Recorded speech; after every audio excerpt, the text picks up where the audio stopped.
Uh, I'm Joe.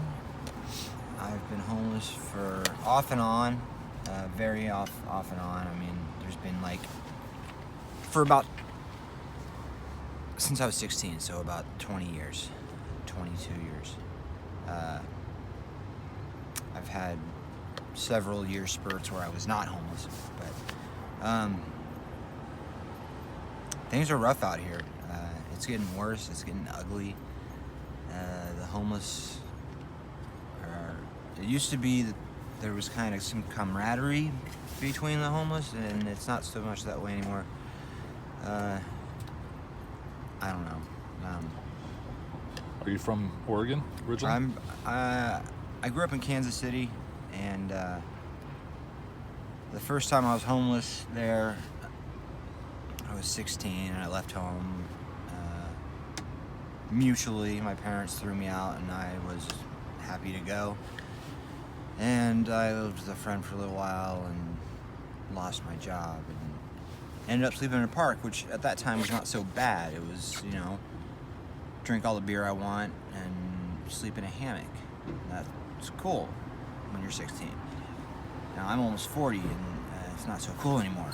I mean, I steal to eat my food most days, and I'm not homeless because I want to be homeless, which a lot of people think that's what it is. I'm not homeless because I'm lazy. I'm one of the hardest workers you'll ever meet. You have to be. And I have a high IQ. I didn't do well in school because I didn't participate, but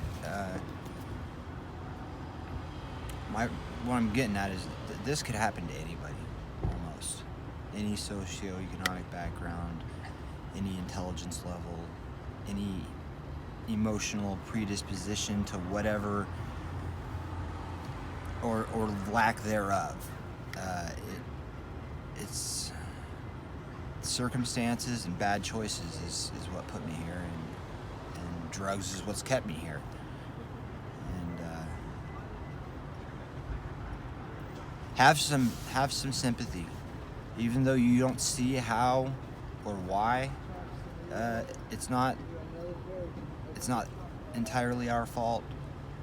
Believe that us being here right now in this moment is not entirely our fault. There's things that hold us back. There's obstacles that we face that, without help, that could be insurmountable. Anyway. How did you get from Kansas City out to Portland? I did kind of a tour of the American Southeast up to New York, and then back down all along the Gulf Coast to Oklahoma to look for work. About halfway, I was hitchhiking. About halfway through, I ran into some kids who were driving that route, and they drove me. And we met up with my ex-wife in Kansas City, and we decided to get clean and come to go to Seattle to get on a fishing boat. The driver of the car said he had connections and could get us, all hooked in. It sounded great, so I went, and in Wyoming, at about 3 o'clock in the morning, after my wife and I had paid for all the gas, cigarettes, booze. Well, these guys finally came up with a pack of cigarettes of their own. My wife asked for a cigarette. The guy says, "No, bitch." And it just struck me wrong. I said, "Dude, pull the car over now before I beat you up while we're doing 80 miles an hour down the freeway." Anyway, ended up us getting out of the car at 3 a.m. in the middle of nowhere, like Wile E. Coyote country, and at a rest stop in Wyoming. So the first car that came through the rest stop was a non-English speaking Russian guy, and what he said to me was Portland. And he had a case of Budweiser in the console, and I was like, Portland it is. And So if there's anything you want to tell people out there, you can tell them anything about your life situation, about how to be, whatever you want. What would it be? I already said it. Just we're people, some of us are, if not trying, really want to get off drugs, and want to work, and